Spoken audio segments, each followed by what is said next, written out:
Hi there, future scientists and math wizards. Welcome to Smile Road. I'm Sir M, and I created this channel just for you, senior high school students looking to make science and math easier, clearer, and yes, even more fun. So, our lesson number 33 is about understanding scissors. Scissors are a great example of a compound machine because they combine two simple machines.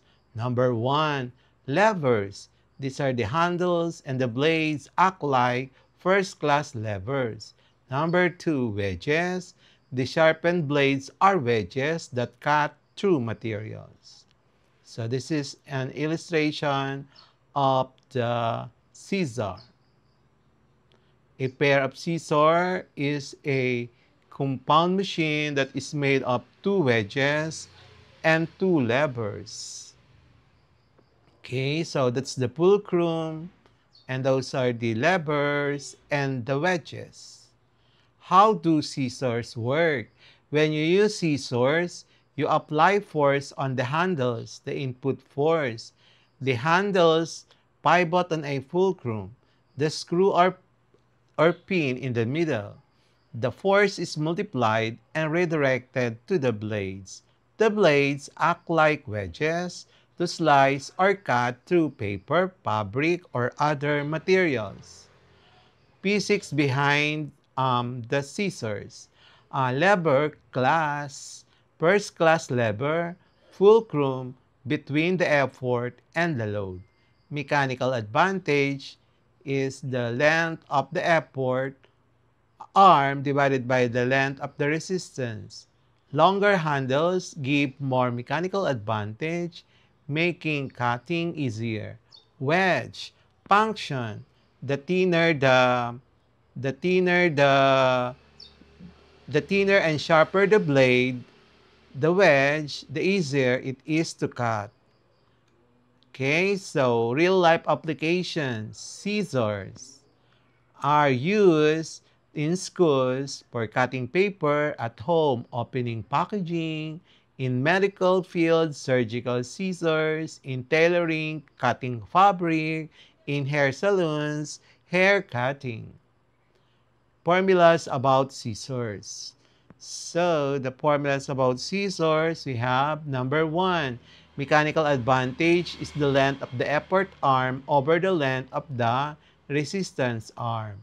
And the number two, mechanical advantage of the wedge is the length of the blade divided by the thickness of the blade edge.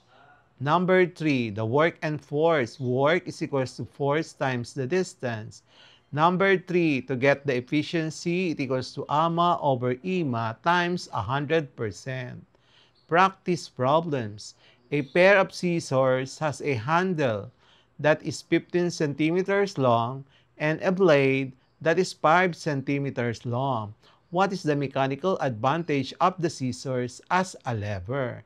Given effort arm 15 centimeters, resistance arm 5 meters, we are asked to obtain mechanical advantage. Use the formula mechanical advantage is equals to effort arm over resistance arm. And then substitute the data and the final answer is 3. Next, number 2.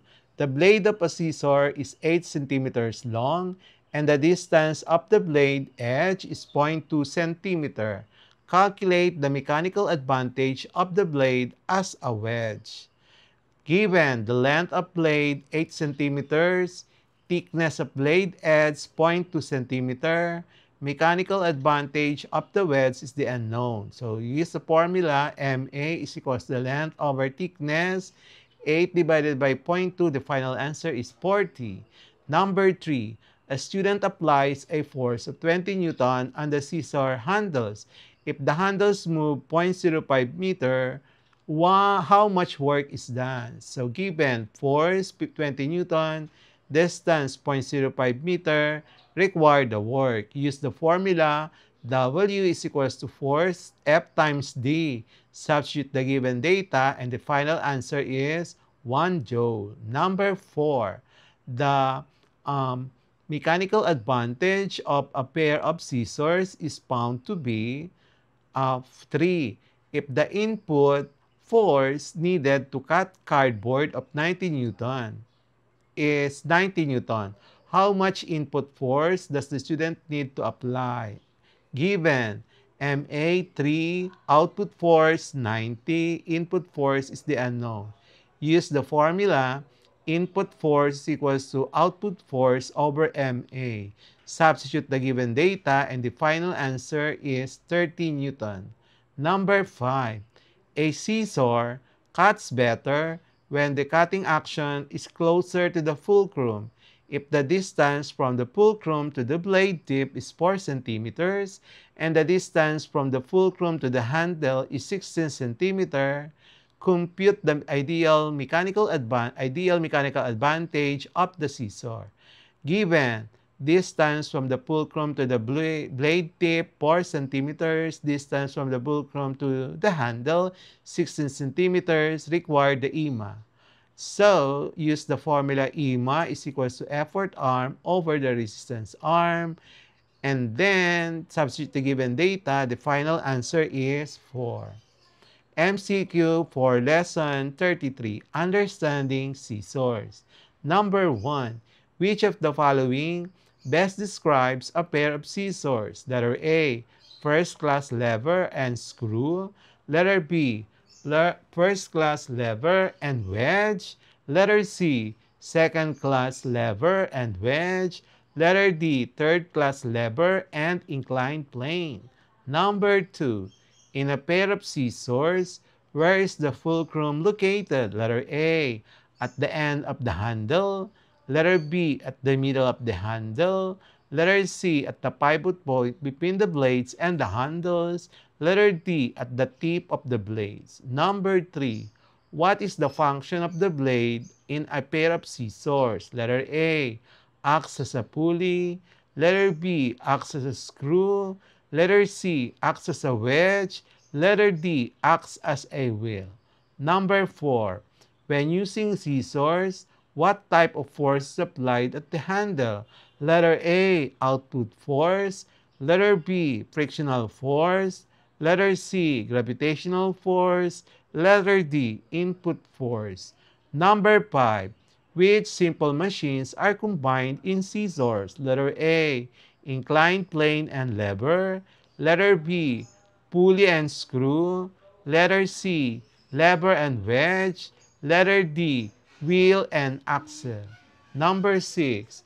If the effort arm of a scissor is longer than the load arm, the mechanical advantage is A, equal to 1, B, less than 1, C, greater than 1, D, always 0.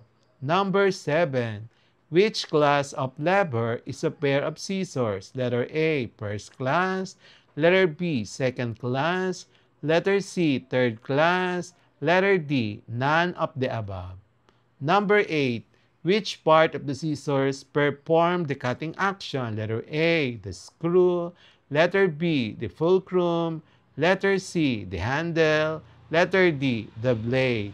Number 9. Why are scissors considered compound machines? Letter A, they consist of only one simple machine. Letter B, they use electricity to function. Letter C, they are made of two or more simple machines working together. Letter D, they do not follow any mechanical principle. Number 10. Which of the following actions demonstrates the use of a compound machine similar to scissors? Letter A, pushing a wheelbarrow.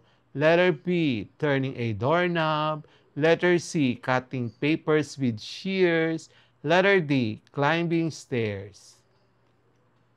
The answer key for today's lesson number 33, please proceed to lesson 34.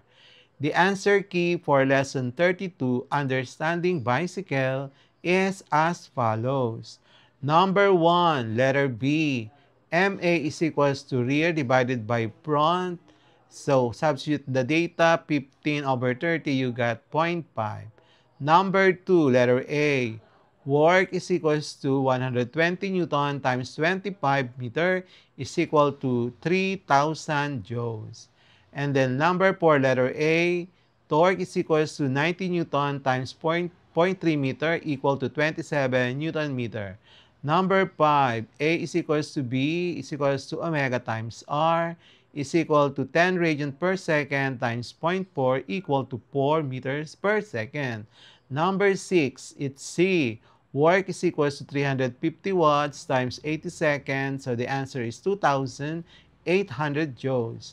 Number 7, B, MA is equals to rear over front, and increasing front gear decreases the mechanical advantage. Number 8, A, torque is equal to 60 Newton times 0.25 meters. The answer is 15 Newton meter. Number 9, it's D. Constant speed means forward force balances friction.